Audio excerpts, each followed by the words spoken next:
In the neon glow of Asia's modern cities, something ancient still breathes between the walls.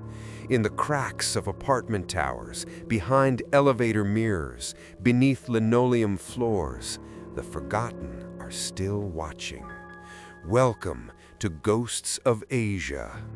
Here, we don't just tell ghost stories, we unearth what was buried in silence. Cursed offerings, rituals gone wrong, spirits uninvited but never truly gone. Tonight, we open the door to room 407, a place where memory is not just sacred, it's binding. A shoebox left beneath the floor, a child who was never buried, and the silent agreement you were never supposed to break. Some offerings, once disturbed, call you back forever. This is the Shoebox Shrine. The elevator groaned as it climbed, humming a low mechanical lullaby that filled the narrow metal box. Dita stood alone, clutching the cardboard box that held her sketchbooks, a cracked mug, and a small plant that had somehow survived 3 moves and 2 failed relationships. The fluorescent light above her buzzed in uneven rhythm, flickering just enough to make her reflection stutter in the mirror panel. She counted the floors. 2, 3, 4. The elevator stopped with a sigh, and the door opened onto a long, dim corridor that smelled faintly of disinfectant and old incense. The sign at the end read, 4th floor, units 401 through 409. The lights buzzed weakly, one of them dead. Only the sound of her shoes echoed against the tiled floor as she walked, dragging her suitcase behind her. Room 407 waited at the very end. It was strange, she thought, how quiet the building was. Jakarta never slept, yet here, behind concrete and glass, silence lived comfortably. No sounds from televisions, no children playing, no arguments through paper-thin walls, just the distant hum of air conditioning and the echo of her own breath. The building manager, Pak Herman, was waiting by her door, a man in his late 50s, thin as a wire, with dark circles under eyes that didn't blink often. He smiled politely, but it was the kind of smile people wore at funerals, restrained, formal, and tired. "You're Dita, yes?" His voice was dry. "Graphic designer." She nodded. "Yes, thank you for waiting. Sorry I'm a bit late. The traffic was..." He raised a hand. "It's Jakarta, always late." He turned the key and opened the door. "Here, room 407. Please, don't move the furniture." That made her pause. "Sorry?" He kept looking into the room, not at her. "Previous tenant arranged things a certain way. Feng shui, maybe. It's better to leave it like that." Dita forced a small laugh. "I don't believe much in that stuff, but okay." He finally looked at her, really looked. "You don't have to believe. Just don't change things." Then he placed the keys in her hand and left. The apartment was fine, clean at least. Small, square, with pale walls and a single window overlooking another building. The furniture was minimal, a narrow bed, a glass table, and a beige couch. Everything in its place, almost too neatly. It felt like a hotel room that had been waiting too long for a guest who never arrived. She placed her plant by the window. "Welcome home," she whispered, more to herself than to the plant. When she unpacked her box, she noticed the stillness again. Most apartments had sound, pipes clicking, people walking above, distant televisions. But here, even her own movements felt swallowed. She clapped her hands once. The echo vanished almost instantly. It was a silence that didn't return sound. It absorbed it. That night, Dita sat cross-legged on her couch, working on her tablet. The glow of the screen painted her face pale blue. Her freelance project, a digital fantasy commission needed to be delivered by morning. She was sketching a temple in the clouds when a faint knocking reached her. 3 knocks, slow, hollow. She froze, stylus mid-air. The sound came again, tock, tock, tock, from somewhere inside the bedroom. She turned, eyes fixed on the closed door. Her first thought was that someone in the neighboring unit was hammering, but it was too deliberate, too rhythmic, a human sound, restrained, as if someone didn't want to be heard, but needed to be. Dita got up and opened the door. The bedroom was dim, illuminated only by city lights spilling through the curtains. The air conditioner hummed faintly. Nothing moved. Her eyes swept across the room. The bed, the dresser, the empty closet door slightly ajar. Silence again. She stepped closer to the closet. The smell hit her first, faint, like dust mixed with something old and sweet, almost floral. She crouched, pushing the door open. Clothing hangers clicked softly as the air shifted. The closet floor was clean, except for one detail she hadn't noticed before. A thin line of dust along the corner and one loose floorboard slightly raised. Her fingers hovered over it. No, not tonight. She shut the door and told herself it was nothing. The sound of an old building adjusting, the echo of her imagination filling the silence. She went back to her couch, turned up her music, and worked until dawn.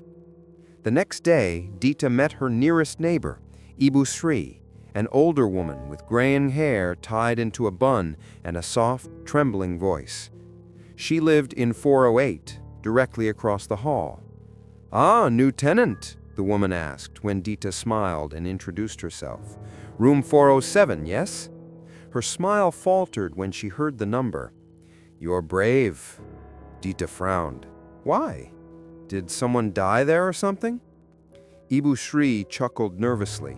No, not like that. Just, you might hear noises at night. Don't open your door if you do. Just pray quietly. The spirits don't bother those who mind their own business." Dita laughed lightly, thinking the woman was joking.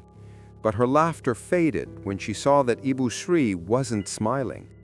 Her eyes had a distant, heavy look, the kind of look of someone remembering something she wished she could forget.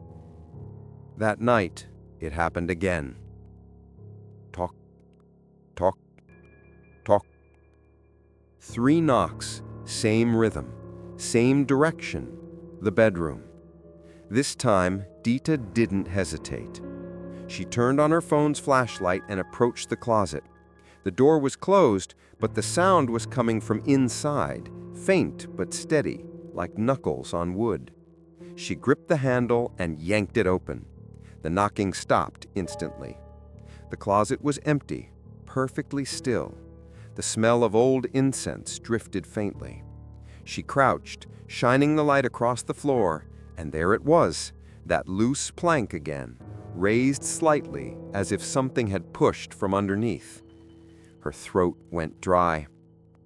The logical part of her brain whispered that old wood warps, air expands, floors shift. The other part, the quiet, irrational part, whispered something else entirely. That sound wasn't the house. It was something calling her. She pressed on the board gently. It gave a little, flexing downward, then creaked back into place. Her flashlight flickered. Something inside the floor moved. A dry, hollow rustle. Dita gasped and stumbled back, dropping her phone. The light spun across the room, landing on the far wall where faint, child-sized handprints appeared.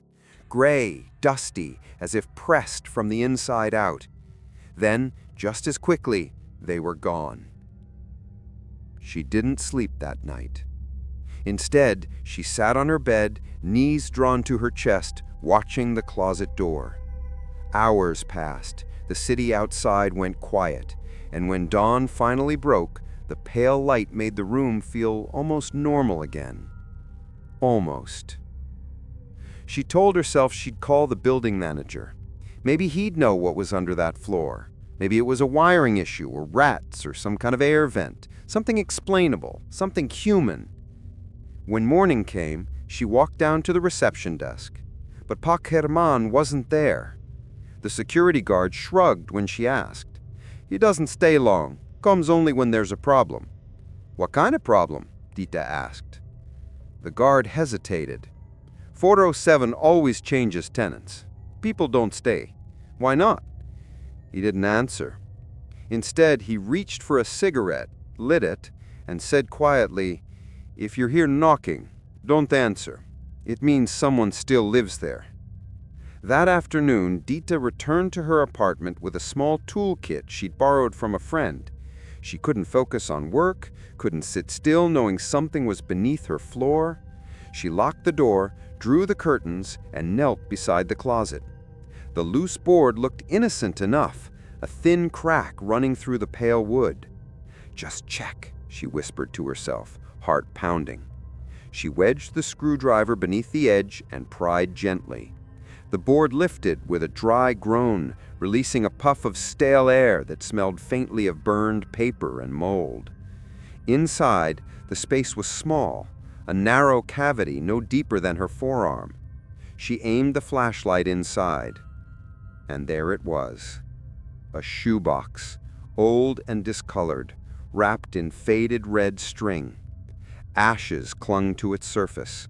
Around it lay the charred remains of joss paper and the faint imprint of what might once have been incense sticks. Her breath caught. A shrine, hidden under the floor. She reached in, hesitant fingers brushing against the cardboard lid. The air felt strangely cold, heavy, like the moment before a thunderstorm. The silence around her deepened, pressing against her eardrums. Dita pulled the box out slowly and set it on the floor. She sat for a long time, staring at it. Part of her wanted to open it, to understand what was inside. Another part of her screamed to put it back, cover it, pretend she'd never seen it. Her phone buzzed suddenly, making her jump. A message from her client. She sighed with relief and set the box aside. "Later," she muttered. "I'll deal with this later." She pushed the board back into place, though the fit wasn't perfect anymore. It creaked faintly beneath her hand. That night, she worked until after midnight. Music played softly from her laptop. The city lights shimmered through the curtains. Everything seemed calm again. Until, at 2:07 a.m., her music stopped by itself. The screen dimmed, the air conditioner shut off. Silence. And then, a whisper, soft, female, from the bedroom. "Don't forget me." The shoebox creaked beneath the floor. She didn't scream, she couldn't. The sound froze her from the inside out. For a long moment, she just sat there, staring at the dark, waiting for something to move. The whisper came again, quieter now, almost tender, almost pleading. "Don't forget." Then silence. When morning came, Dita packed her things, not to leave, but to pretend she was still in control. She told herself she was staying only a few more weeks until her contract ended, until she found another place. But deep down, she knew. The moment she lifted that floorboard, something else had lifted its eyes toward her too. And it wasn't finished being seen.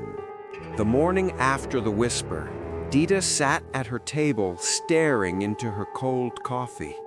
The daylight filtering through the window should have made the apartment feel safe again, ordinary even. But instead, it exposed everything. The scuffed floor, the thin curtain trembling in the air conditioning, the faint outline of where she had lifted the floorboard. That spot, she realized, had become the center of the room. It drew her eyes constantly, as if the rest of the apartment no longer mattered. The shoebox was still there, under the floor, waiting. She turned on music to fill the silence, upbeat, too loud, unconvincing. It didn't help. The air felt wrong, too heavy, too still. By noon, she convinced herself she needed to understand what it was.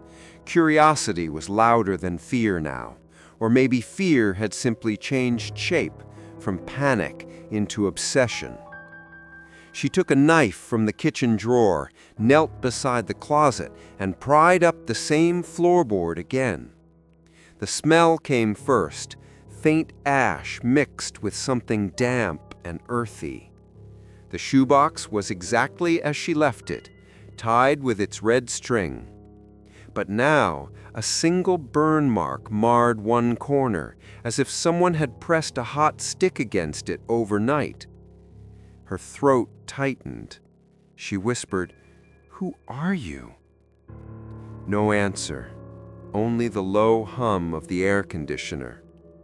Her hand shook as she untied the string and opened the lid.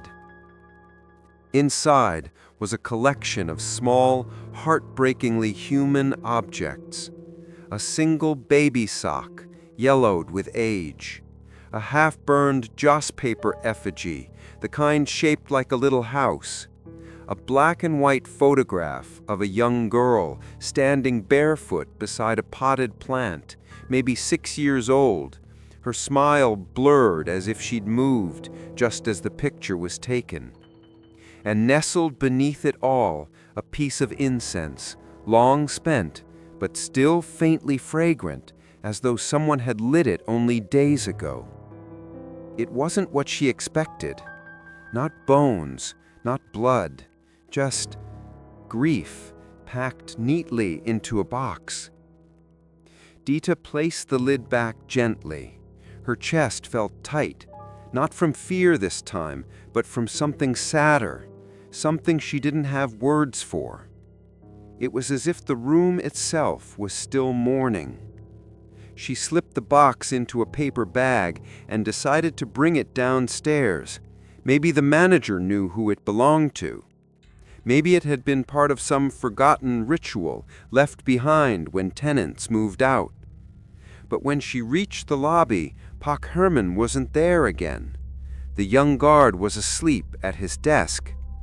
She turned to leave when an old voice startled her from behind. "You found it, didn't you?" It was Ibu Sri, her neighbor, holding a plastic bag of groceries. Her eyes were wide, darting toward the paper bag in her hand. "What do you mean?" Dita asked carefully. "The thing under the floor, the box. You shouldn't have opened it." "I didn't think it mattered. It's just old incense and—" "It matters," the woman interrupted. "If it was left there, it was left for a reason."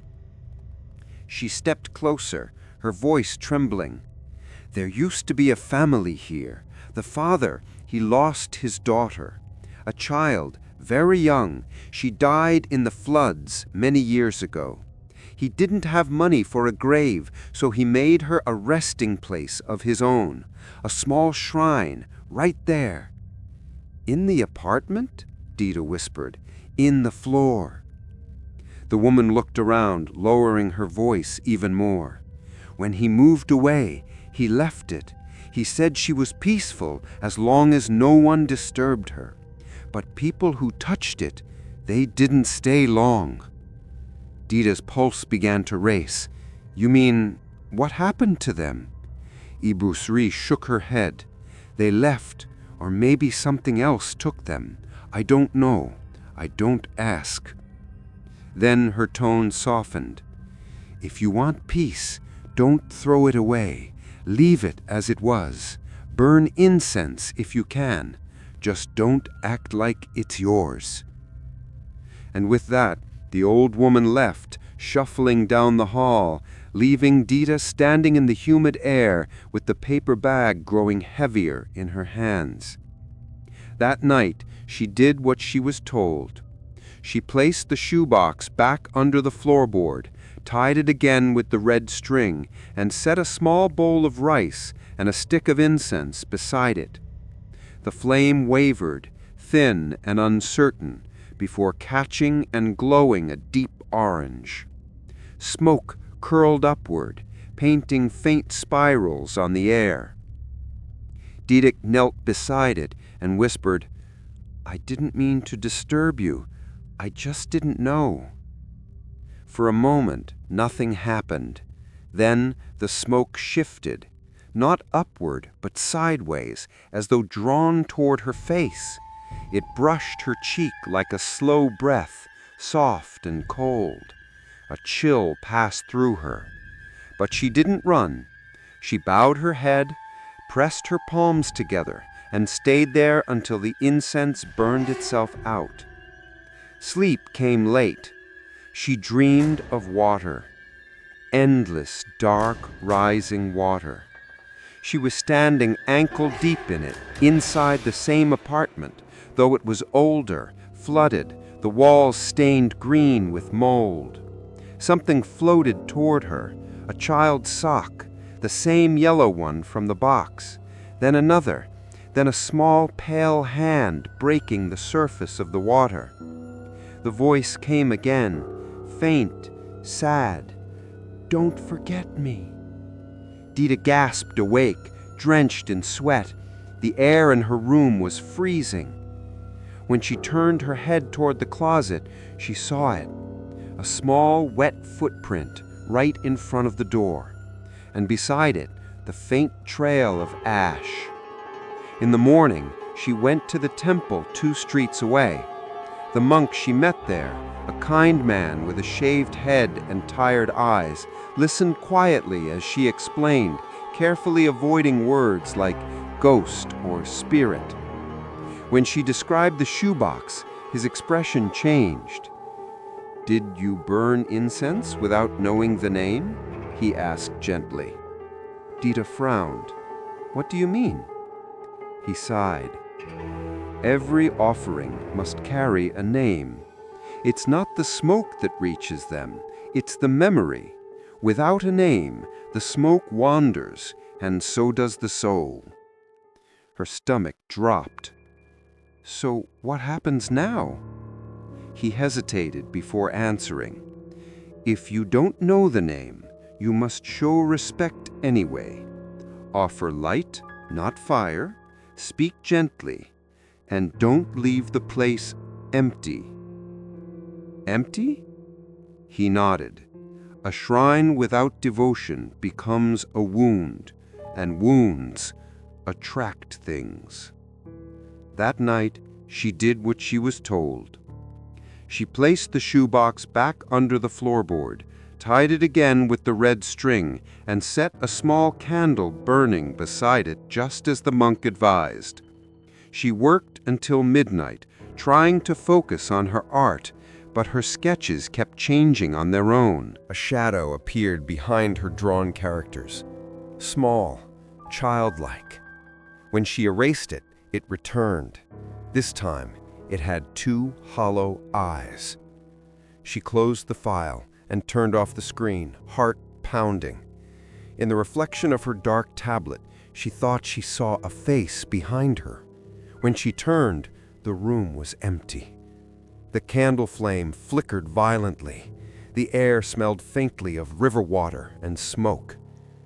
At exactly 2:07 a.m., the lights dimmed again. Dita sat frozen at her desk, staring toward the closet. The candle went out without wind. Silence spread across the room like a tide. Then, a creak, soft. The sound of wood shifting. Something moved beneath the floor. She heard it clearly this time. Small footsteps pacing slowly from one corner of the room to the other, muffled by the wooden planks. Then a tiny knock. Tock, tock, tock. It came from directly under her bed. Dita pressed a hand over her mouth, heart slamming against her ribs. The knocks grew faster, Talk, talk, talk, talk, talk, then stopped. A child's giggle drifted through the dark, high, breathy, and impossibly close. "You found me." Her throat locked, her fingers trembled as she reached for the light switch, but before she touched it, every bulb in the room flickered to life, too bright, too sudden, and there she was. For half a heartbeat, she saw her, a small girl standing by the closet door, her skin gray, her hair hanging in wet strands over her face. Her hands were clasped around something invisible. Then she blinked, and the girl was gone. The closet door creaked shut on its own. Dita didn't sleep again that night. She sat in the kitchen until dawn, lights on, eyes fixed on the hallway. When the sun rose, she told herself she had imagined it, that grief had infected the building and she was catching it, that's all. But when she went to wash her face, she noticed something strange on her wrist. A faint smudge of red ash, shaped like a child's handprint. Later that day, she tried to call the number listed on her lease under Emergency Contact, Building Manager. It went straight to a disconnected tone. She asked the guard about Pa Herman again. "He comes sometimes, but not since last month. He lives near the old Riverside Temple now." "The one by the old cemetery?" He nodded slowly. "Yes, the cemetery they demolished for the new mall." Those words made her blood run cold. That cemetery, the monk's warning, a shrine without soil, a spirit without a name, the shoebox. It all began to align into something that felt too deliberate, too cruel. That evening, when Dita returned home, the hallway lights were flickering again.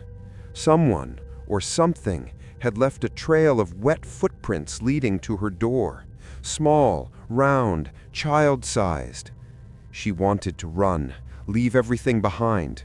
But when she reached her hand for the knob, a single whisper slid through the crack beneath the door. "Don't leave me alone again." The air around her turned cold enough to see her breath. Dita backed away slowly, her pulse racing, and for the first time she realized the haunting wasn't confined to room 407 anymore. It was following her. That night, she sat by the window, phone in hand, searching every news archive she could find. Flood victims, missing children, names forgotten by time. And then she found it, a small report from 10 years ago. Local man loses daughter in West Jakarta floods. Child's body never recovered. Father creates home altar in her memory. The name leapt off the screen. Surya Putra. The same name signed at the bottom of her lease. Outside, thunder rumbled across the city. The storm was coming, and beneath her floor, the shoebox waited, humming softly in the dark like a heart that refused to stop beating. Dita stood barefoot on the cold tile floor, staring down at the place where the floorboard met the closet wall. The shoebox was back where it belonged, beneath that thin layer of wood, under layers of silence and dust. But nothing felt settled. The incense she'd burned last night had curled in unnatural shapes. The rice had gone moldy by morning, and her candle, untouched by wind, had melted sideways, as if something had pressed against the flame. Each attempt she made to offer peace seemed to come back wrong, like she was writing a prayer in a language the dead no longer understood. Or worse, a language that wasn't hers to speak. Later that day, she returned to Ibu Sri's apartment. The old woman opened the door slowly, her eyes tired and alert, as if she'd been waiting. "I tried what you said," Dita said quietly. "The incense, the rice, it didn't help." Ibu Sri stepped aside. "Come in. but leave your shoes by the door." The apartment smelled of old wood, burning sandalwood, and something faintly sweet, banana leaves maybe.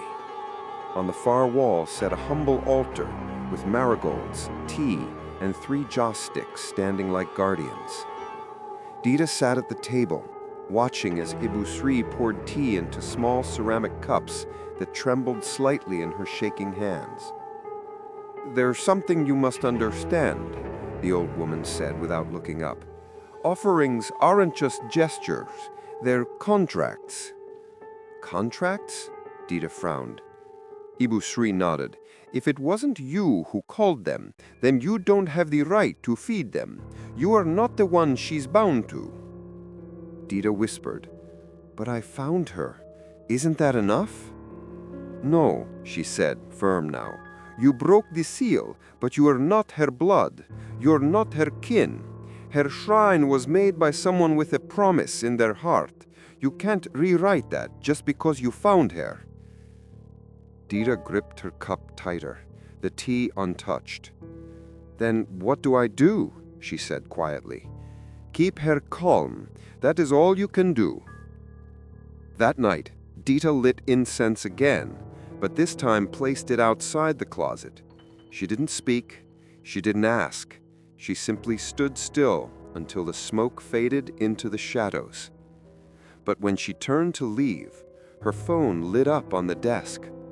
A new file had appeared on her drawing tablet, one she hadn't created. She picked it up slowly, her pulse racing. The file name was in Indonesian. Ibu kasih aku 407.png. Mother, I'm still here. Room 407. The screen opened to reveal a sketch, not hers, of the apartment bedroom. It was a child's drawing, crude, off-angle. A small figure stood alone in the closet, eyes hollow, hands reaching up to the surface. Above her, in childish scrawl, were the words, "I don't want to be forgotten." Dita dropped the tablet. She backed away slowly, her throat tightening. The candlelight flickered. A gust of wind moved through the apartment, but the windows were shut tight. From the closet, she heard the softest sound, sobbing, a child's breathless, muffled cry coming from beneath the floorboard. She slept on the couch that night, lights on, shoes still on her feet. Her dreams were full of rushing water, cardboard boxes, and a tiny hand pressing against her chest like a heartbeat. She woke at exactly 2:07 a.m. Again. But this time, something was different. The apartment wasn't cold. It was wet. The air was humid, thick, almost swamp-like. Her floor glistened faintly with moisture. A fine mist hung in the air illuminated by the lamplight. And just beneath the door to the bedroom, a puddle, small, silent, perfectly round. She didn't move. She didn't blink. She just watched as a single child's footprint emerged in the water, not walking, but appearing, like it had been stamped into reality by something invisible. Then another, and another. They stopped in front of her couch. The next morning, she left the building and took a ride share to the address she had found online, the Riverside Temple, near the site of the old demolished cemetery. It was barely a building anymore. Half the structure had been claimed by vines. A makeshift bamboo altar stood at the back, hidden beneath a tarp and flanked by stone lions worn smooth by time. She found a man sweeping ash from the altar steps, hunched, lean, and weathered by smoke. His eyes lifted when she said his name.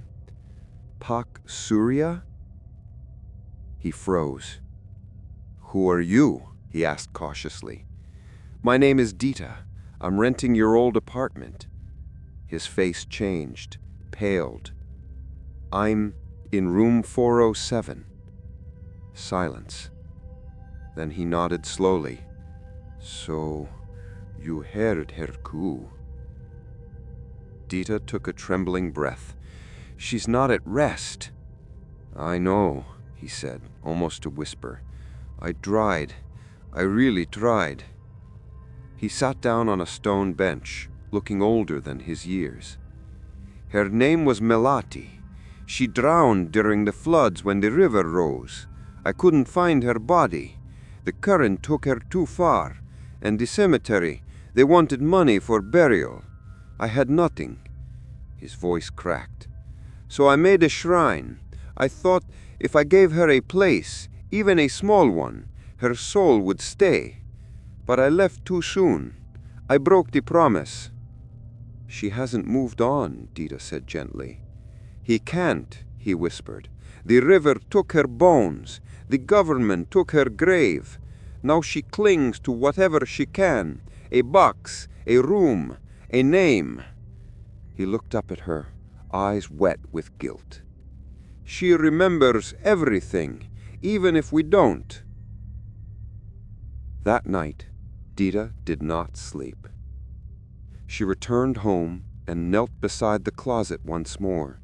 This time she brought with her a flower, a melati blossom, white and fragrant. She placed it on the floor and whispered, Melati, I know your name now. I will remember it. A silence followed, but it felt different, not empty, listening. Dita opened her sketchbook and began to draw. This time she didn't fight the shape in her mind. She let her hand be guided by memory that wasn't hers. A child in a red dress, smiling, barefoot, her eyes wide and alive. When she finished, she placed the drawing beside the blossom and whispered, This is for you, not to trap you, just to see you. The closet creaked open by itself.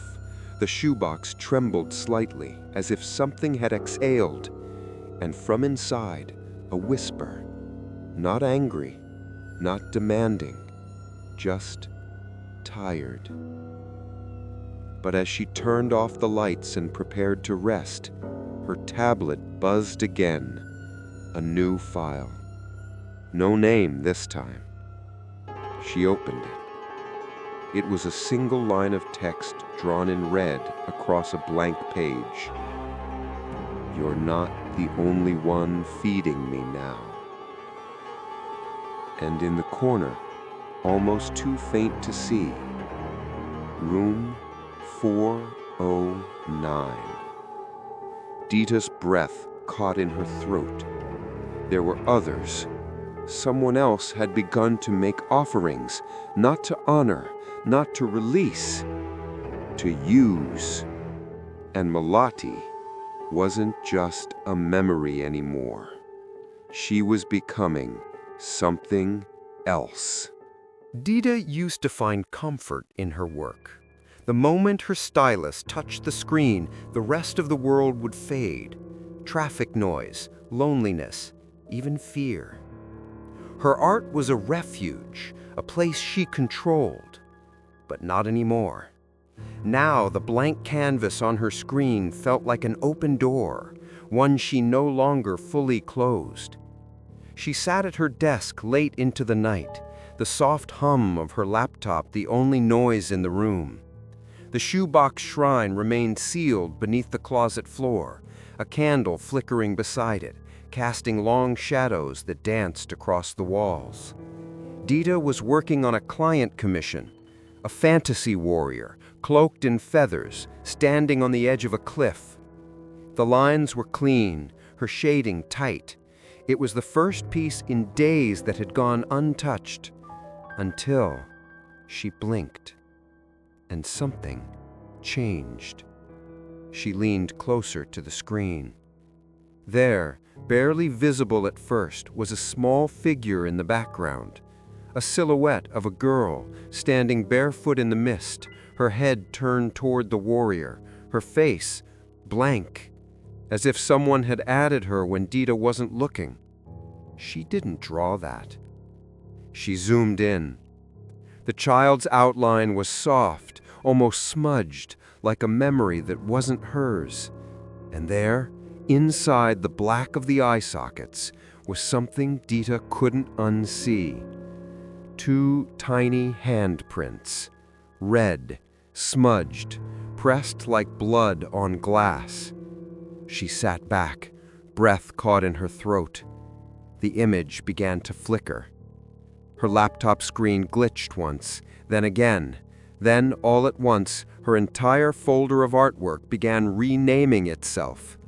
Anak407.jpg, Melati_face_final.png, rememberme.psd. Her stylus pen rolled off the desk, clattering to the floor. The lights in the apartment dimmed. She froze. Then her speakers crackled. Soft static. Then a whisper. "You see me now." She slammed the laptop shut, but the whisper didn't stop. It now came from behind her, from the closet. She didn't turn around. She couldn't. Her reflection in the black screen of her laptop showed enough. In the corner of the room, just beyond the edge of the candlelight, was a child's figure, still, silent, watching.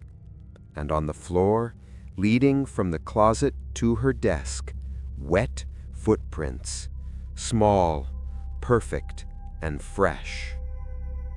The next morning, Dita barely held herself together. She walked the halls of the building like a ghost, ignoring the stares, the questions from the security guard. Her skin was pale, her eyes shadowed. She hadn't slept, not really, but she needed answers. Room 409, that's what the file said. She stood in front of the door, heart pounding, fist raised. She knocked. Once, twice. No answer. She knocked again. Still nothing. She turned to leave when she heard it. From behind the door, a girl humming. A simple, tuneless melody. Off-key, faint, familiar. She leaned closer. The doorknob clicked, then slowly turned. The door opened a crack, revealing a teenage girl, no older than 15, staring at her with hollow eyes. "Yes?" the girl asked, voice flat. "Sorry, I thought maybe someone here." The girl cut her off. "She likes you." Dita froze. "Who?" The girl smiled slightly. It didn't reach her eyes. "Melati." Her breath caught. "How do you know that name?" The girl stepped back, revealing the apartment behind her. Candles lined the floor. Red strings hung from the ceiling. In the center of the room, surrounded by offerings of rice, dolls, and candy, was another shoebox. Not the same one. Another. A copy. "She comes here now, too," the girl whispered. "You woke her up, but I'm the one feeding her now." Dita's skin crawled. "Feeding?" The girl's expression didn't change. She was weak, forgotten, but when I offered her sweets, toys, she listened. She stepped closer, her voice dropping. "She helps me now." "For what?" Dita asked, barely above a whisper. "To make people sorry." Dita stumbled backward and left. She didn't run, but it took everything in her not to. As the door closed behind her, she heard the humming again. And this time, it wasn't the girl singing. It was someone else. Younger. Lonelier. hungrier. That night, Dita refused to draw. She unplugged her laptop, hid her tablet, locked it all in the closet. But even then, her mind painted Melati's face again and again. She could feel the child's presence behind her eyes, etched into her memory like charcoal that never faded. And at 2:07 a.m., she woke again. Not from a sound, not from a dream, but from a sensation. Someone was brushing her hair. She lay still, frozen, heart thudding in her ears. Cold fingers ran through her hair with eerie gentleness. A lullaby hummed softly behind her, the same tune from room 409. Then a whisper, soft and sad. "I liked your drawing."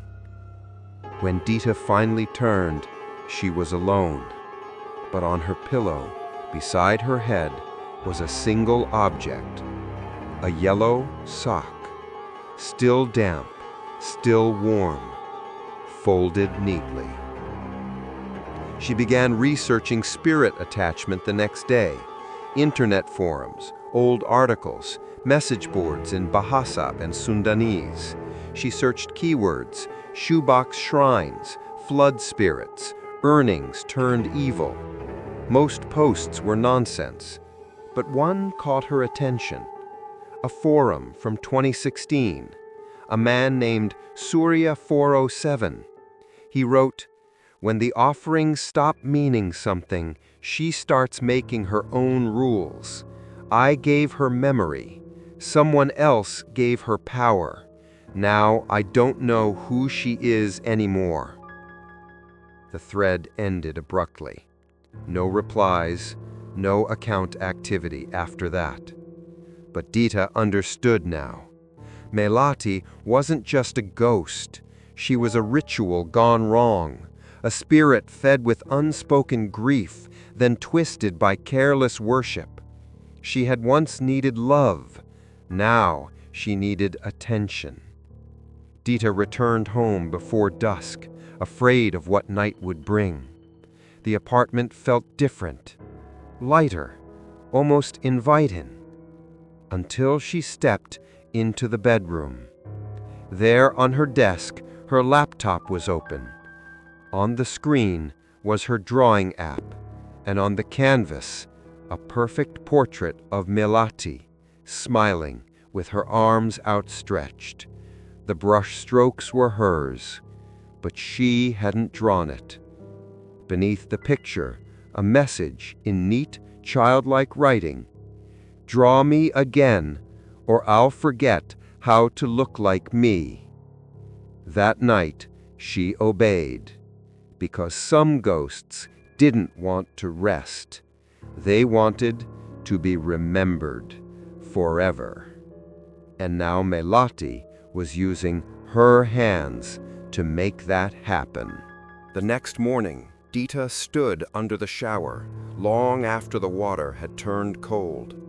She scrubbed her skin, her scalp, the back of her neck, anywhere the phantom sensation of Melati's touch might still linger. But it didn't work. The memory had sunk deeper than skin. When she closed her eyes, she could still feel the fingers, small, wet, and tender, braiding strands of her hair in the night. She had not dreamt it. She never dreamt anymore. Dita hadn't left the building in 4 days.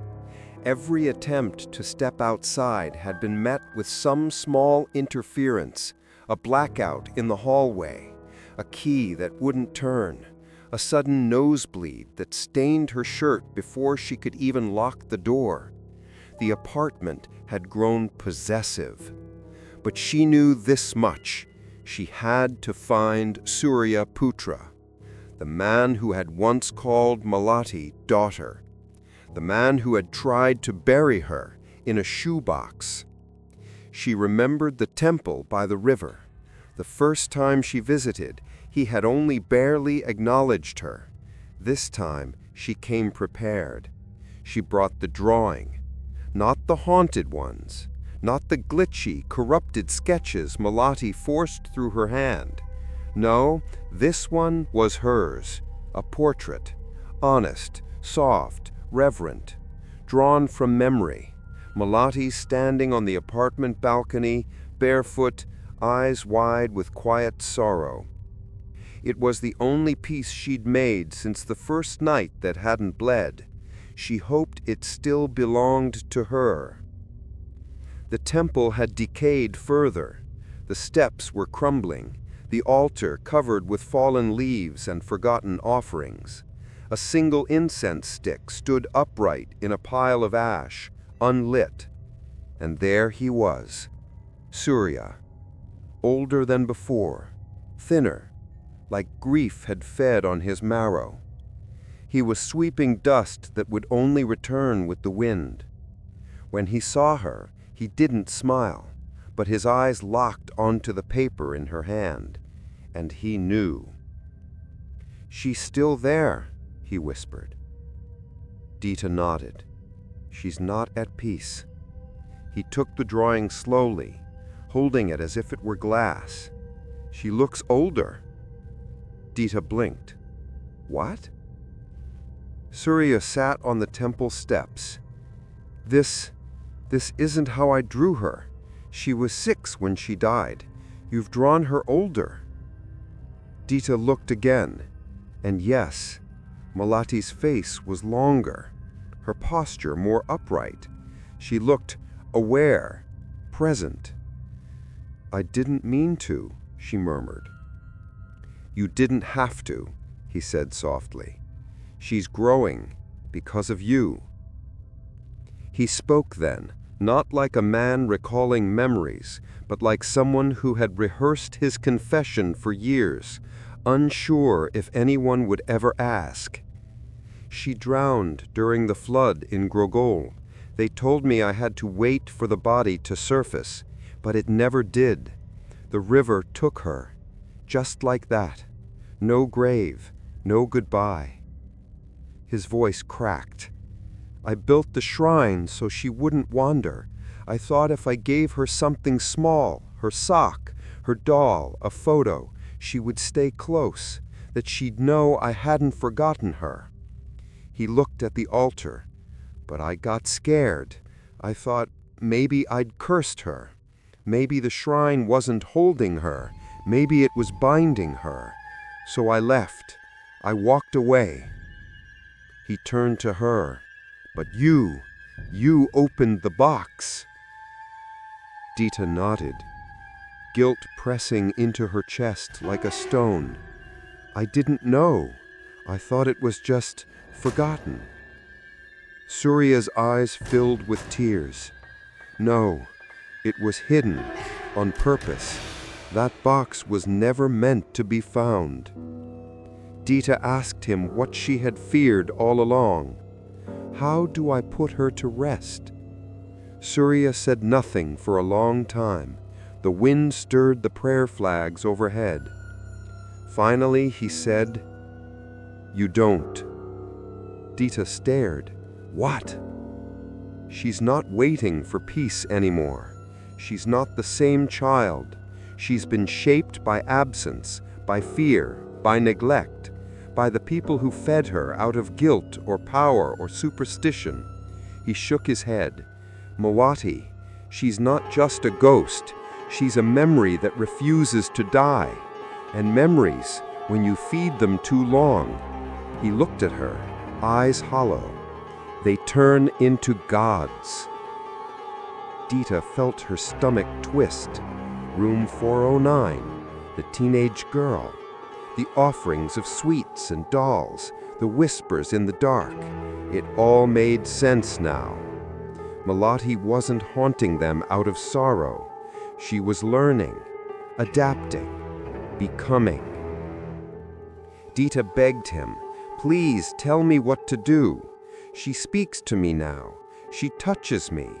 She's in my drawings, in my sleep. She knows my name, and now she's going to others. She said someone else is feeding her now." Surya looked down at his hands. then you only have one choice left, which is, don't forget her.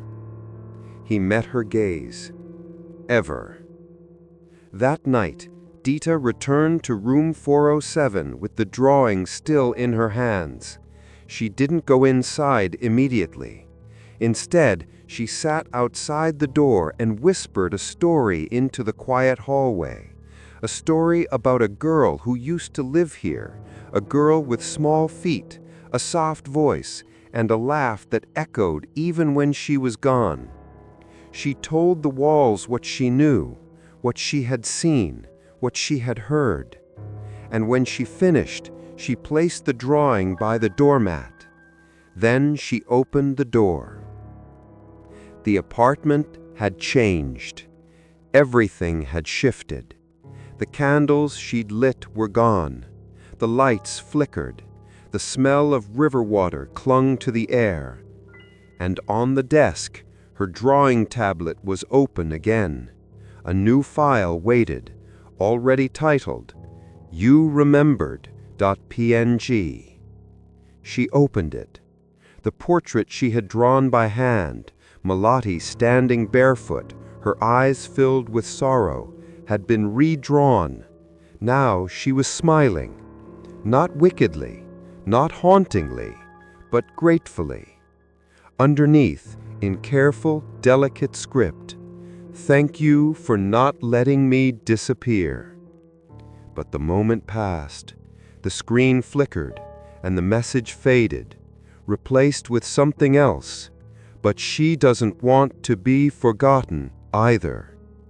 And then a second face began to form beside Malati's on the screen, familiar, drawn in the same soft strokes.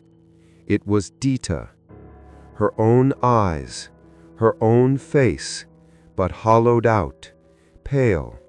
She was standing where Malati once stood, and Malati now wore Dita's dress. The file closed on its own. The screen went black, and in the reflection, Dita saw something standing behind her. A child's shadow wearing her face. The morning light in Jakarta always came too early, but that day, Dita felt as though the sun had forgotten her room entirely.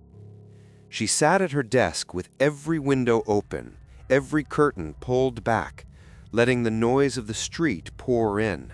Car horns, motorbikes, hawkers shouting breakfast deals, all the living sounds of the city.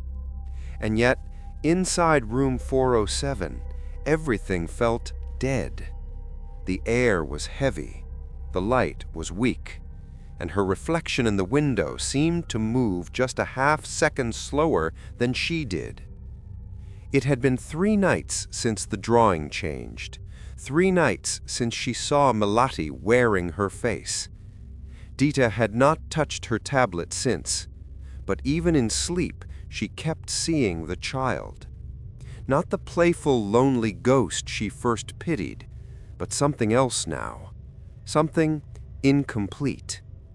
A little girl with empty sockets where eyes should have been. When she blinked in her dreams, Dita would feel it, the ache of missing eyes, the dark pressure behind her own lids, as if something had been taken from her. She would wake with her hands over her face, gasping for light that wasn't there.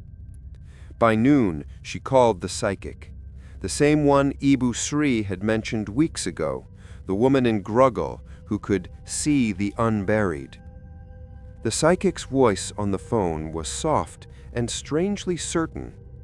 "You've opened a door, Anak, the kind that doesn't close easily." "I just want it to stop," Dita said. "It will stop, but not because you force it, because you see her." Dita frowned. "I already do."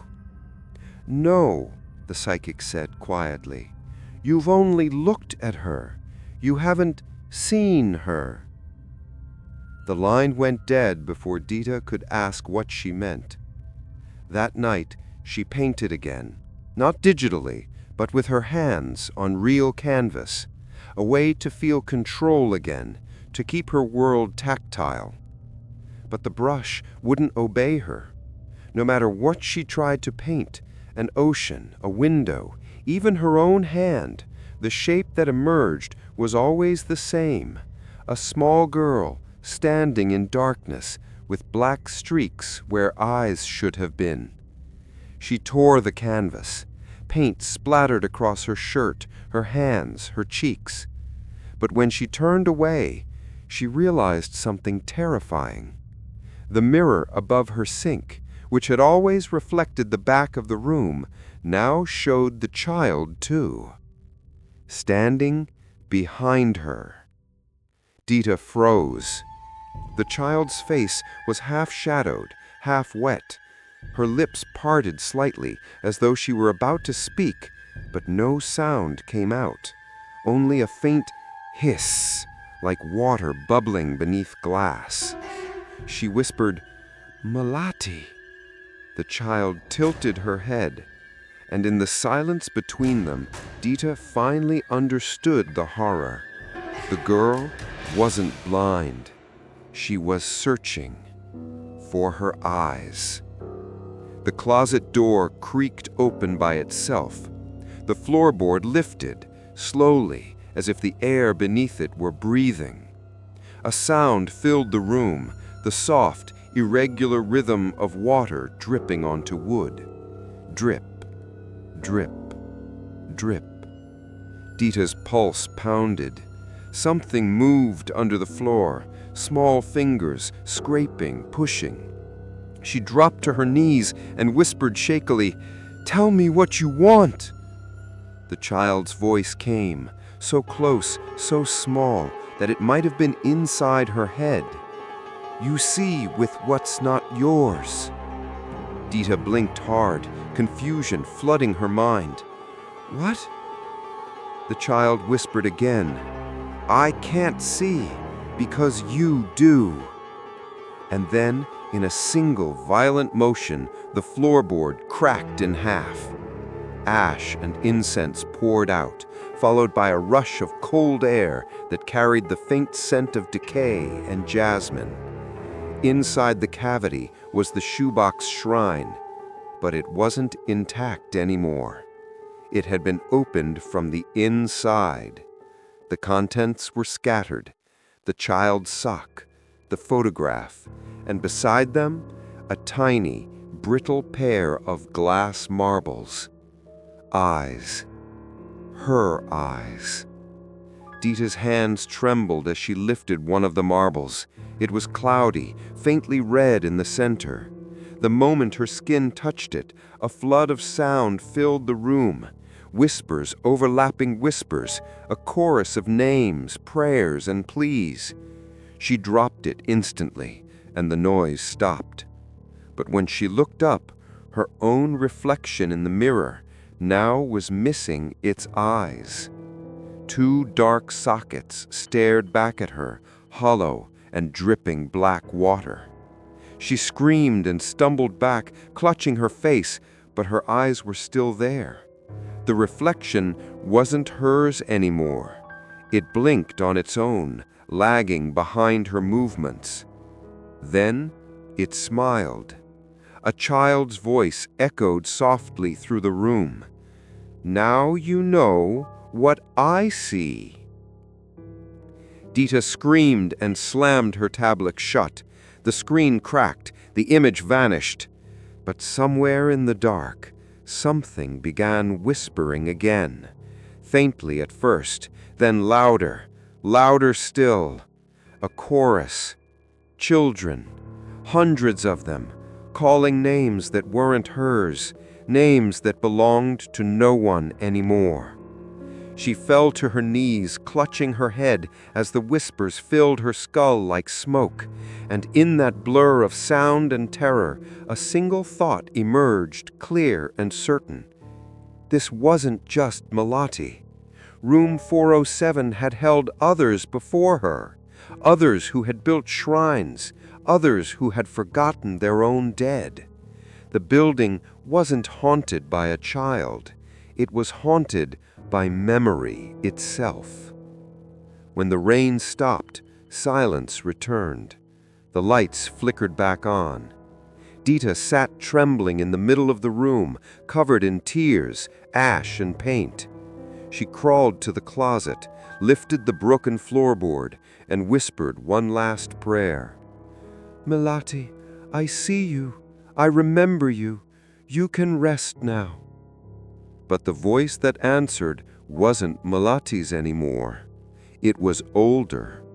"We don't rest, Dita. We remember. Through you." The light bulbs burst one by one. Glass rained down like crystal tears, and in the broken pieces on the floor, Dita saw hundreds of reflections, each with different faces, different ages, different eyes, all watching her, all waiting. The next morning, Dita didn't get up. She lay curled beneath the blanket, the scent of ash and incense clinging to the air like mold, her skin cold despite the sunlit window. Her eyes burned, her lips were cracked. She hadn't eaten in over a day. But none of that mattered, because now she understood. She hadn't been keeping a shrine, she had been keeping a door, and it had opened. When she finally rose, the apartment seemed changed. The furniture was where it had always been, but something about the angles felt wrong. The walls too narrow, the ceiling too low. The air had density, as if the entire room had sunk a few inches deeper into the earth. The shoebox still sat beneath the broken floorboard, but she no longer dared to call it hers. That afternoon, she forced herself to speak with Ibu Sri again. The old woman opened the door, face pale, as if she'd been expecting her. "I need help," Dita said, her voice hoarse. "I think I did it wrong." Ibu Sri didn't ask what. She didn't need to. She poured tea into 2 chipped cups and set them gently on the table. Her hands trembled. "There are 2 kinds of spirits, the kind that waits for offerings, and the kind that needs them." Dita nodded slowly. "Melati used to wait. And now? She feeds." Ibu Sri sighed. "A shrine is like a bowl. It holds grief. But if the bowl is cracked, the grief leaks and becomes something else, a hunger, a habit." She looked directly at Dita. "You've been feeding it without knowing how, without permission. That's why it's changing." Dita swallowed. "So what do I do?" "You stop pretending you can help," Ibu Sri whispered. "You didn't know her. You didn't call her. You can't contain her." But Dita wasn't ready to let go. There had to be a way. "She's not evil," she said. "I've seen her. She's confused, lost, hurt." "Yes," Ibu Sri said, "but hurt things still bite, and ghosts don't forget who let them out." That night, Dita made one last attempt. She rearranged her apartment into a proper altar, at least what she imagined one should look like. She spread a clean white cloth, placed bowls of rice, salt, water, laid out the sock, the photo, even the marbles, the glass eyes she'd found beneath the floorboard. She lit 7 candles in a ring around the shrine. She turned off the lights, and she knelt.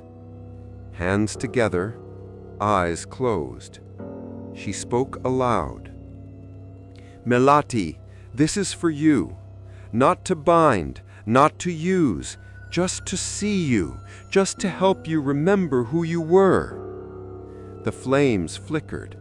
One by one, the candles dimmed. The water in the bowl rippled. And then, the glass marbles began to move. Not roll, twitch like they were being pulled from within. One leapt from the altar and cracked in half. The candles blew out. Darkness. Then a voice. "This is not my shrine." The bedroom door slammed shut. A gust of cold burst through the room like a wave. The rice spilled, the salt scattered. And in the corner, above the altar, a shape began to form. Melati, or what used to be her. Her hair hung down over her face, soaked as if she had just crawled out of the river. Her dress was shredded, floating inches above the ground. Her hands were small, still a child's, but her face was shifting. Not the hollow-eyed girl Dita once pitied, but something ancient, something watching. She opened her mouth, but her voice came from the walls. "You don't get to make me. You don't get to shape me. You are not father. You are not priest. You are not blood." Dita tried to speak, but her throat locked. Her voice collapsed into silence. Melati stepped forward. With each footstep, the floor rotted, the wood beneath her blackening like wet ash. She reached toward the altar, touched the photo. It crumbled into dust. "You made a shrine, but not mine." Then she looked up, and in her eyes, or where her eyes should have been, Dita saw it. Not one ghost, not one girl, but 100 faces layered behind hers. A storm of the forgotten, the offerings left too long, the memory spoiled in silence, all of them reaching through Melati. Dita backed away, heart thundering. Tears streamed down her cheeks. "I just wanted to help," she sobbed. "I didn't know." "You wanted to fix, to control, to explain us." The voice cracked like ice. "But we are not yours to save." The glass marbles burst, the floor buckled, and the shrine, the false shrine, collapsed in on itself like a wound closing. Dita fell to the ground, breath knocked from her chest. The lights returned. The room was empty again, but the message had been clear. She had built the wrong shrine. Later, she sat in the hallway outside her apartment, arms wrapped around her knees. She stared at the floor, at the doormat, at nothing. Then she heard soft footsteps. Ibu Shri. She didn't say anything. She just sat beside her and placed a wrinkled hand on her shoulder. After a long silence, Dita asked, "Why me?" Ibu Shri didn't answer right away. When she did, her voice was a whisper. "Because you were the first one to listen without asking what you could take." Dita closed her eyes, and for the first time, she let herself stop trying, stop fixing, stop offering, stop feeding, and simply remember. Not as a ritual, not as a performance, but as a witness to a child, to a shrine, to the sound of 3 knocks in the night. The next day, Dita took the shoebox, wrapped it in a white cloth, and left room 407 for good. But she didn't throw it away. She carried it to the river, the one where Melati had drowned. She stood on the banks as the current rushed by, the same current that had once taken a child with no grave, no stone, no name. She placed the box gently on the surface and let it go. As the box floated downstream, a voice whispered through the reeds, "Now you remember, now we can rest, until someone forgets again." It had been exactly 3 nights since Dita let the shoebox go. 3 nights since she stood at the river and watched it vanish down the current, swallowed by the same waters that once erased a child from the world. She hadn't gone back to room 407, not to sleep, not to work. She stayed in a hotel near the old quarter, a tiny space with pastel walls and weak air conditioning. It was safer, simpler, empty, but not quiet, because every night, no matter where she slept, she still woke up at 2:07 a.m. At first it was only a feeling, a subtle pressure in the room, like air thickening just before a thunderstorm. Then came the sound. Duck, duck, duck. 3 knocks.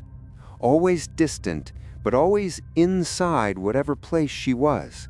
The back of a closet, a hotel wardrobe, once even the underside of a bed frame.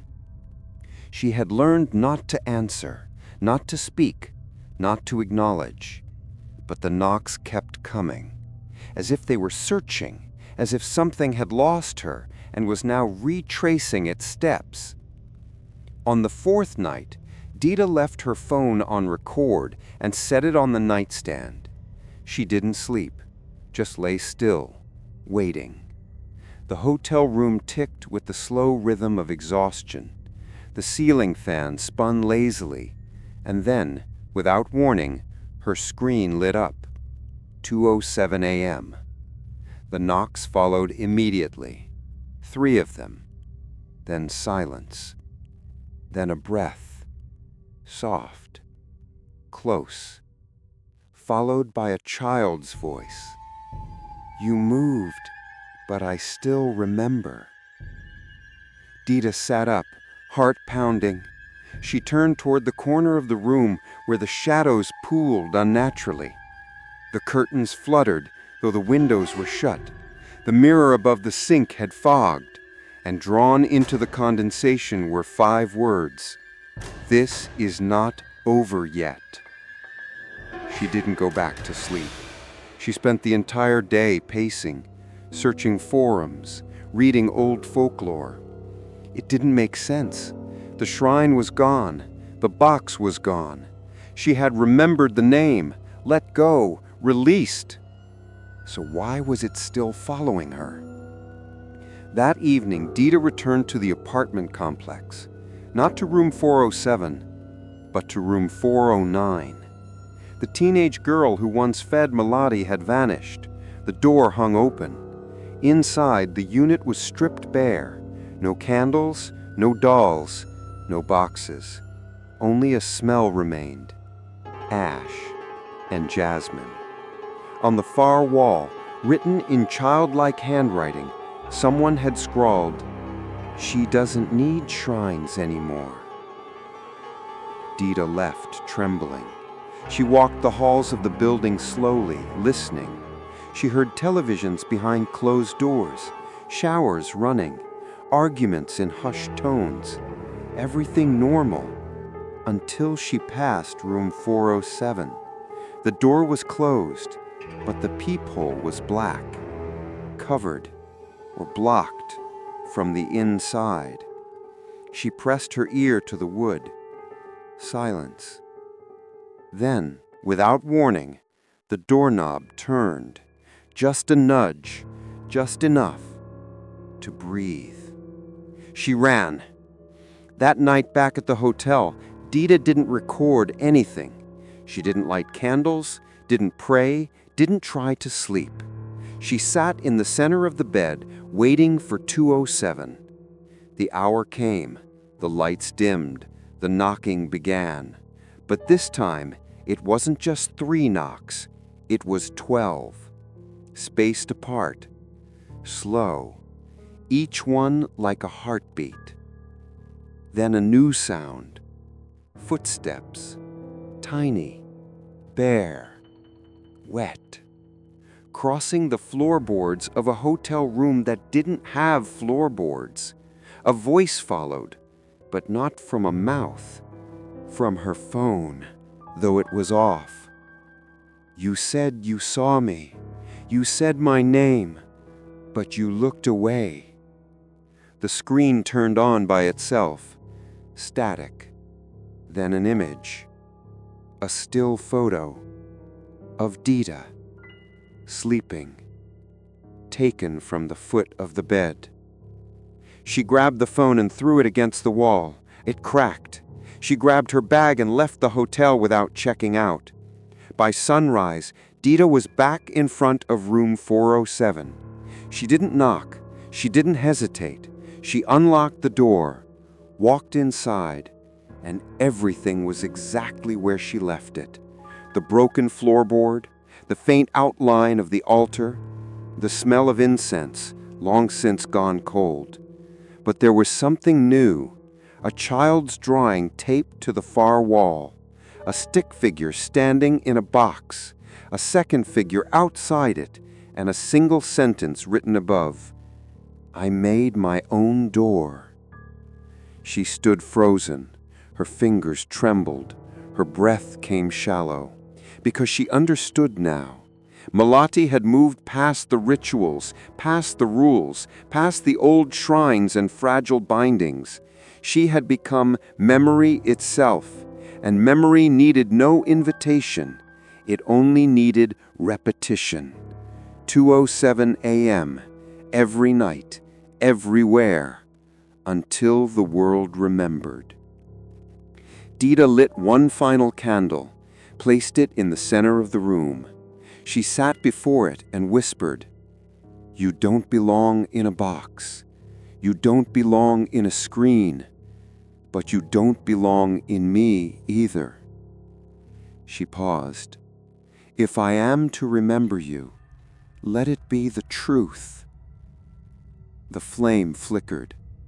Then, slowly, the air shifted, not violently, not cold, but heavy, like the silence between thunder and rain. And then, in the mirror on the far wall, a little girl stood, barefoot, still, watching. But this time, she had eyes, her own. She smiled, not wide, not haunting, just gentle, and whispered, "I remember too." Then she faded, and this time she didn't return. That night, Dita slept for the first time in weeks. But at 2:07 a.m., she still woke. Not to a knock, not to a voice, but to stillness and the faint scent of jasmine. A goodbye. No shrine, no box, no child. Just silence. It didn't last. The silence, the stillness, the faint scent of jasmine that had once meant release began to rot. By the fifth night, the peace had turned sour, and at 2:07 a.m., the knocking returned. But it wasn't from the closet or the wall. It came from inside Dita's head. She sat up in the darkness, sweating, clutching her temples. Tock, tock, tock. From within, from behind her eyes, from somewhere just beneath the edge of thought. And this time it didn't stop at 3 knocks. It kept going, relentless, measuring, beating, like something counting down or counting in. The next morning, Dita vomited black water into the hotel sink. No food, no illness, just dark, silty liquid, as if the river had begun to rise inside her. And when she caught her reflection in the mirror, for the briefest flicker, her irises were gone. 2 cloudy orbs, like marbles, like Malatis. She stumbled back in horror and realized she had made a mistake. The girl was never meant to be freed. She was meant to be laid to rest. But instead of closing the door, Dita had opened a window, and now Malati wasn't just following her. She was inside her. Desperation set in. She returned to the temple where Surya once lived, but it was abandoned. The roof had collapsed. The altar was overgrown with vines and moss. All that remained were the ashes of hundreds of incense sticks, blackened, silent. She fell to her knees and screamed into the jungle heat, "Tell me how to get her out!" But no one answered. No monk, no wind, not even the child. Just silence. And somewhere deep inside her chest, dripping. That night, she went back to room 407. One last time. Not to remember, not to honor, but to end it. She entered carrying a plastic bag filled with rice wine, salt, iron nails, sulfur, and camphor, and in her hand, a lighter. She sealed the windows, closed every door, traced sigils across the floor with salt and ash, mimicking diagrams she'd found in forgotten corners of the internet. Rituals drawn from old Sundanese rites, exorcisms practiced by midwives and spirit callers long before concrete and electricity tried to erase them. She placed 7 mirrors facing inward around the room, and in the center, she set the broken shoebox. The lid slightly ajar, she poured rice wine over it, wrapped it in her old sketches of Malati, and lit a candle at each cardinal point. The flame trembled violently. Then she spoke. "You came when I saw you. You stayed when I fed you. But now I return what was never mine to carry. With fire I sever, with salt I cleanse, with light I close." Nothing. Then, all at once, the mirrors cracked. Simultaneously, from inside, the candle flames blew sideways, not out, pushed by wind that didn't exist. And the knocking returned, louder, faster, echoing from every wall, from every mirror, from within Dita herself. She fell to her knees, clutching her chest. Inside her ribs, fluttering, like a heartbeat that wasn't hers. "Too late. I'm home now," a voice hissed. She screamed and struck the box with the lighter. The flames caught instantly. The wine exploded in sparks. The paper burned too fast, too eager. But as the flames rose, so did the screams. Children's voices, hundreds, wailing from the floor, the walls, the ceiling.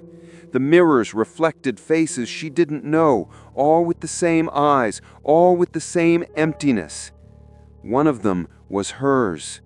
She fell backward, choking on smoke, as the box blazed and blackened. The fire roared higher, not red, but blue, pure, hungry. And then, a final scream tore through the room, so loud it cracked one of the walls. And all the lights went out. When Dita woke, it was morning.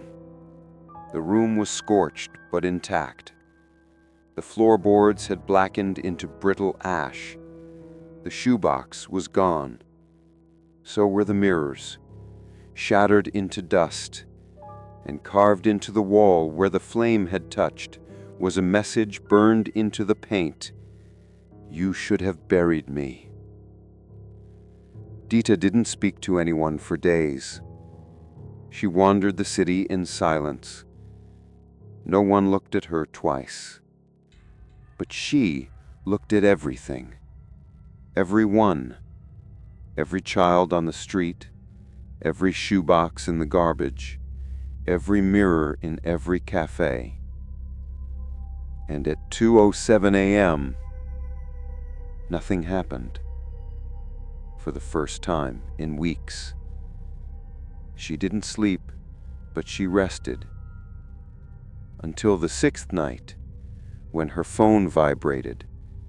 An unknown number, no message, just a file attachment, no name. She opened it.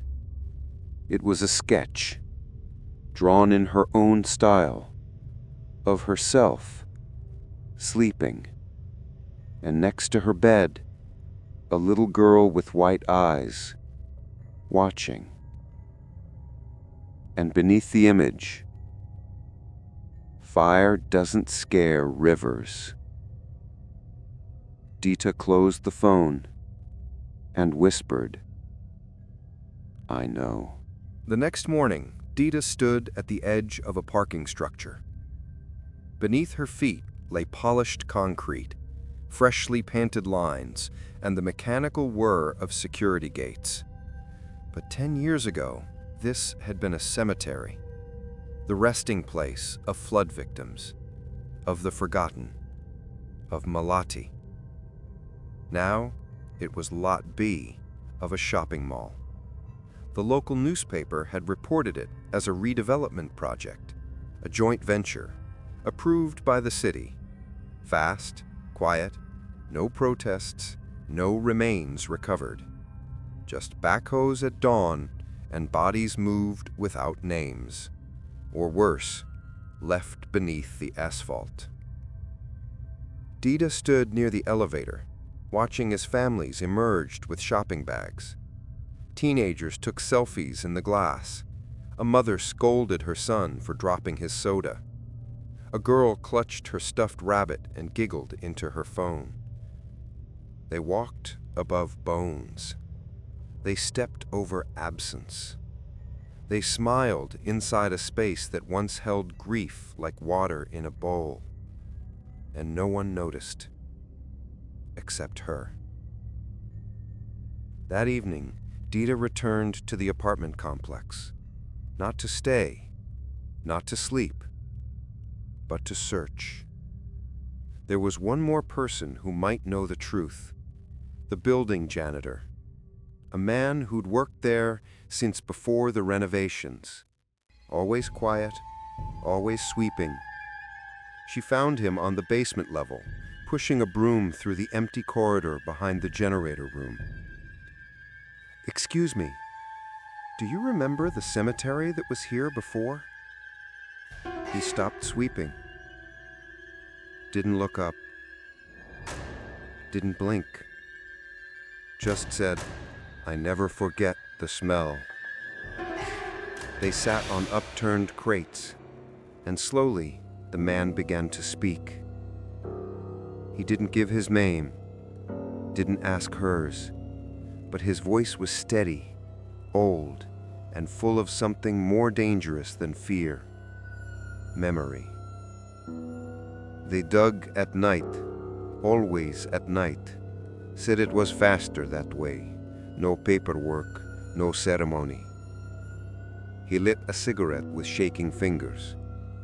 Some graves were marked, some were just mounds, no names, no dates. They moved what they could, but not all. Dita's throat closed. They left some behind? He nodded. The water came too fast. The soil shifted. Some coffins cracked. Some sank. He exhaled smoke. They built them all on top of them, thought concrete would quiet the past. He looked at her again. But the dead aren't silent just because they're not seen. Dita remembered Malati's voice. "I was never buried." She thought the shrine was the problem.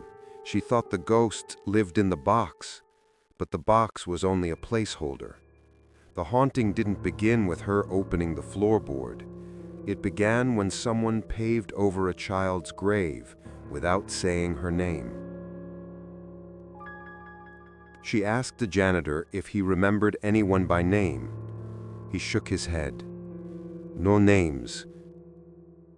Then paused. Except one. A little girl, flood year. The man came every night, sat on the ground, brought a sock and a doll, always left Jasmine. He looked away.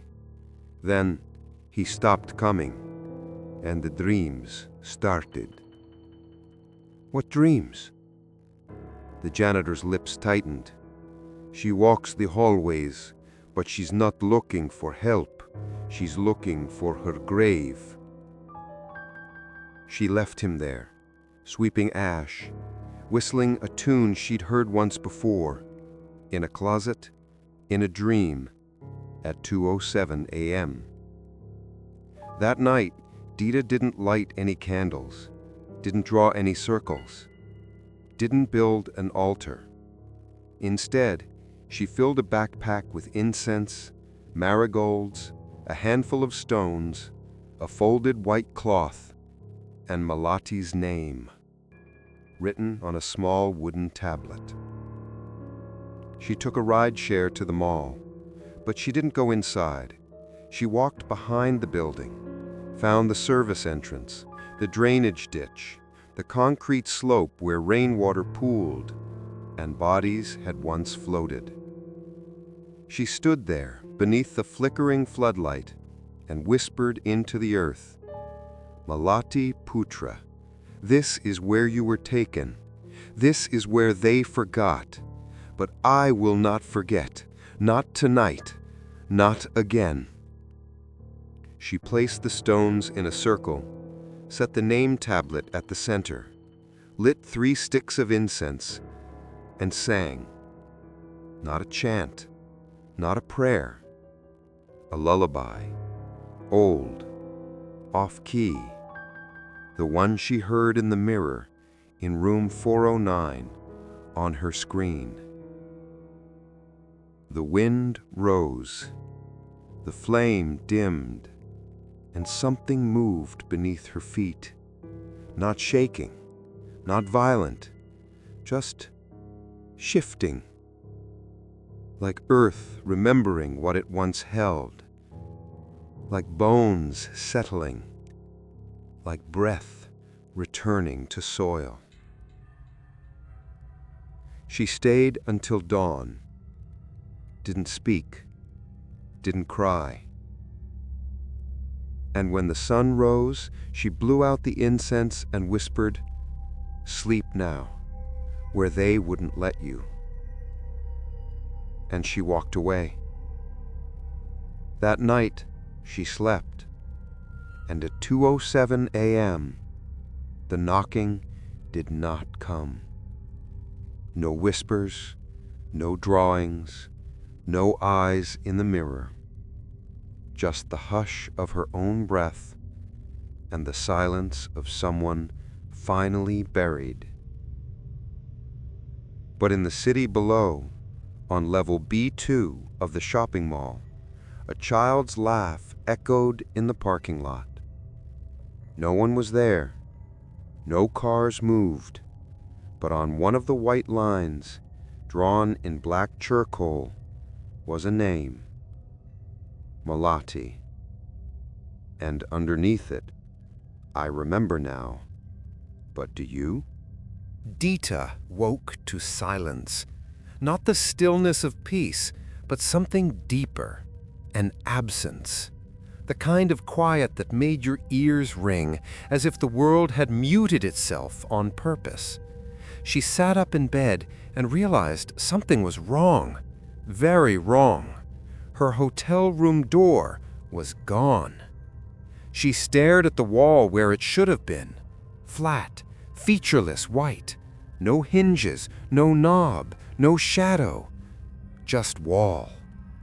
She scrambled out of bed, checked the bathroom, the closet, even the small balcony door, all gone. The windows were still there, but behind the glass there was nothing. No skyline, no city, no sun. Just a white void, like fog without light.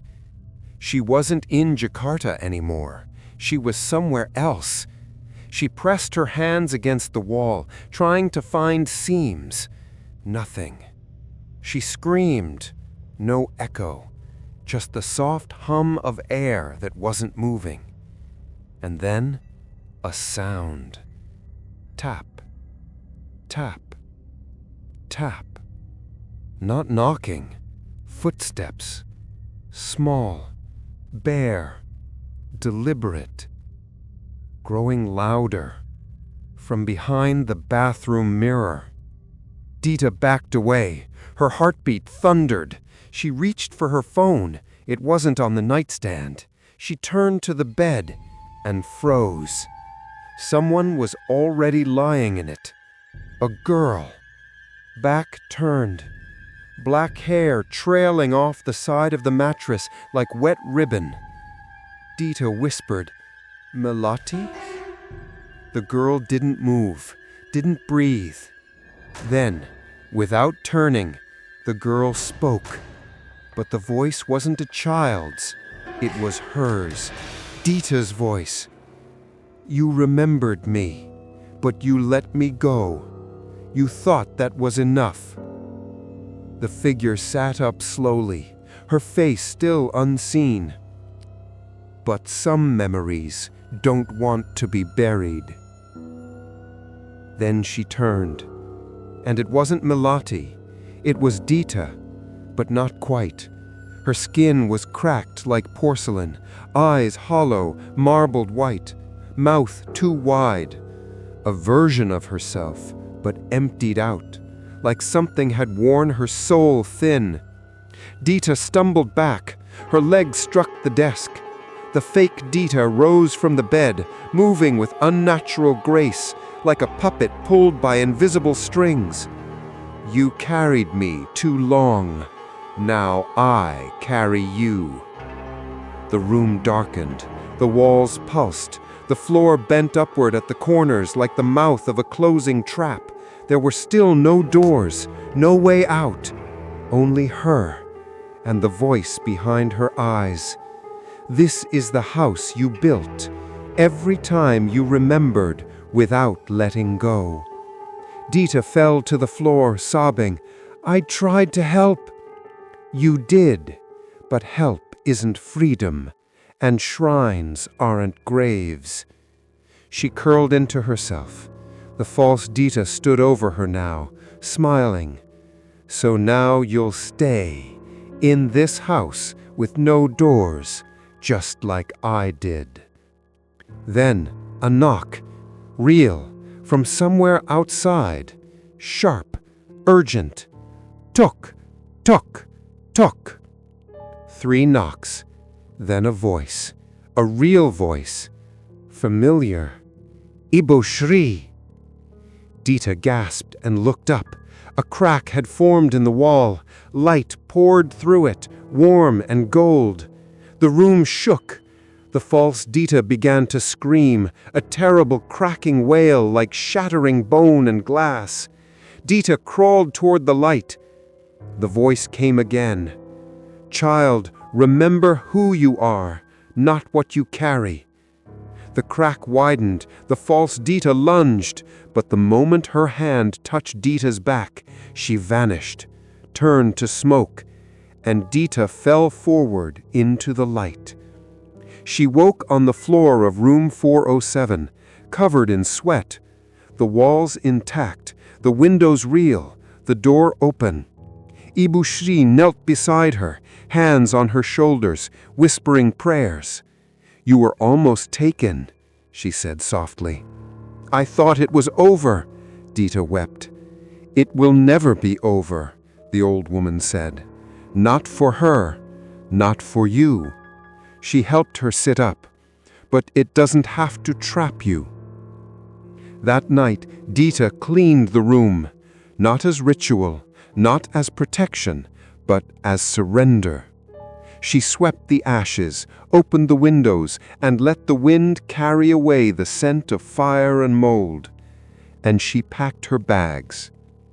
At 2:07 a.m., she stood in the hallway and whispered, "I remember you, Melati, but I'm leaving this house, and you can stay behind or you can follow, but you don't get to decide who I am anymore." No knock came, no breath, no shadow, just stillness and freedom, worn and earned. She walked down the hallway, didn't look back, and the apartment didn't stop her. But in the mirror of the elevator, as the doors slid shut, for just a second, she saw a small figure standing at the end of the hallway, not angry, not sad, just watching, waiting. Dita didn't go far. She found a small guest house on the outskirts of Jakarta, where the city thinned into silence and the buildings grew short and moss-covered. The owner was an elderly woman who didn't ask many questions and offered her a room with windows that faced the sunrise. For the first time in weeks, Dita unpacked slowly. She folded her clothes, placed her toothbrush in a cup, hung her keys on a hook, and let the silence settle. This was not escape. This was exile, self-imposed and necessary. But even here, Melati lingered. Every morning, a pair of small, wet footprints appeared on the hallway tiles outside her room. Every night, she felt the tug of invisible hands smoothing her blanket, like a child putting a doll to sleep. There were no more drawings, no more screams, just the presence, quiet, persistent, a memory that refused to fade. On the third morning, a package appeared at her doorstep. No address, no name.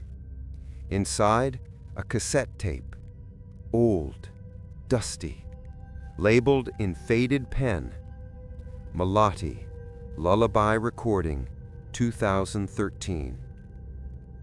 Dita sat on the floor and stared at it for a long time. Then she walked to the guest house's office and borrowed a cassette player from the owner's dusty shelf of forgotten tech. She pressed play, and the voice that came through the static made her heart break. A man's voice, Surya, singing gently, off-key, with tears barely held back. A lullaby, sweet and short. And beneath his voice, a child's quiet giggle. Melati, still alive, still innocent, still whole. Dita played it again and again, not to study it, not to analyze the ghost embedded in the static, but to remember the girl before she became a haunting. Not a spirit, not a curse, just a daughter who had a song. That night, she walked to the riverside shrine she'd seen weeks ago. It was overgrown now, half swallowed by vines. The incense holders were rusted. The offering bowls were full of rainwater. But it was waiting. She brought flowers, a white dress folded neatly, a photograph she'd drawn by hand of Melati smiling, not watching, and the tape. She placed everything on the altar and whispered, "No more boxes, no more ashes, no more eyes in the mirror." She lit a single candle and played the lullaby one last time. The jungle around her held its breath. Leaves stopped moving. The river stopped babbling. Even the air became still. Then she felt it. A breeze against her cheek. Warm, dry, and a voice that wasn't quite a whisper, not quite a sound, just an impression. "I remember now." And for the first time, Dita felt nothing. No fear, no presence, no weight, just stillness. Real, complete. The shrine had been fed, not with rice, incense, or flame, but with memory. True memory. The kind that releases, not binds. Back at the guest house, she slept with the window open. At 2:07 a.m., the wind stirred the curtains. She opened her eyes just for a moment and saw no one standing there, only moonlight. Days passed, then weeks. No knocks, no drawings, no wet footprints. Malati had finally let go. Or maybe Dita had. But memory is a river. It doesn't stop. It flows. It finds others. And one day, as Dita walked through a side alley near the marketplace, she saw a familiar shape, a child, standing still, barefoot, watching her. Not Malati, someone new, eyes hollow with forgotten grief, mouth silent with unspoken stories. Dita didn't run, didn't speak. She knelt slowly, opened her bag, took out a pen, a piece of paper, and gently asked, "What's your name?" The night was warm, still.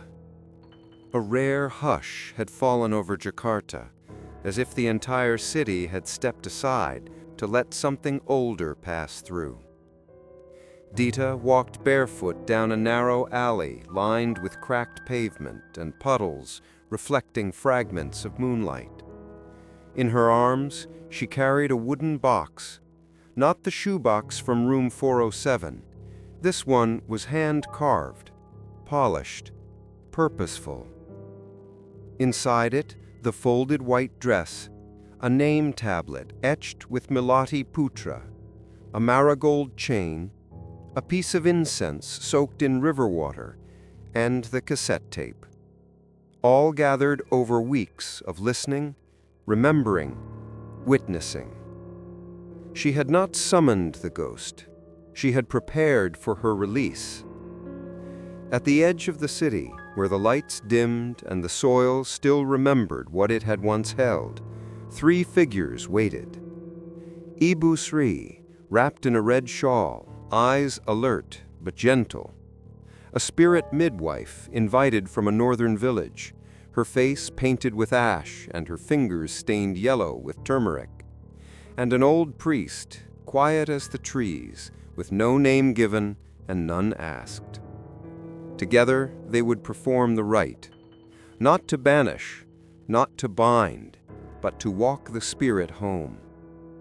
They lit a lantern for each child that had been forgotten in the old cemetery. There were 11. And the 12th for Malati. Dita held it close. Its flame flickered blue as if uncertain. The midwife nodded to her. "She still lingers." "I know," she whispered. They moved in silence, one by one, through a dirt path that wound behind the mall, past rusted fences, past buried pipes, toward the back lot where Malati had been erased. No one stopped them. No one saw them. This was not for the living. It was for those in between. At midnight, they reached the space where Dita had once placed the temporary shrine. The weeds had grown back, but the name, Malati, was still scratched into the stone. The priest placed his candle on the ground. The midwife opened a pouch of river mud and spread it in a circle, and Dita stepped forward. Her voice shook, but her hands did not.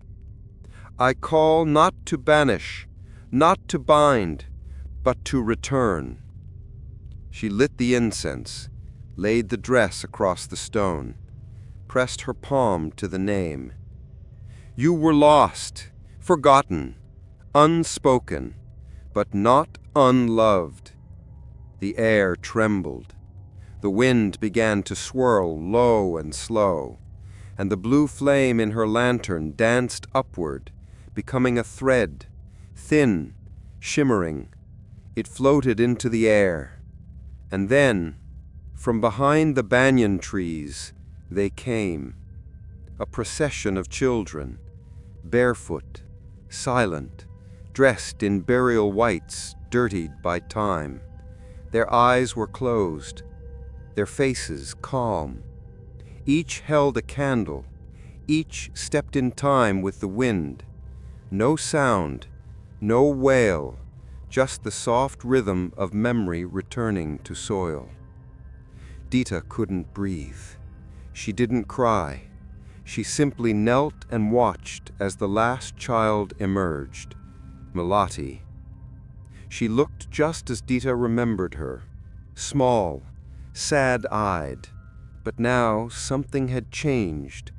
She glowed, not with light, but with release, like something inside her had finally let go. She stopped in front of Dita. Neither spoke. They didn't need to. Dita lifted the box and offered it to her.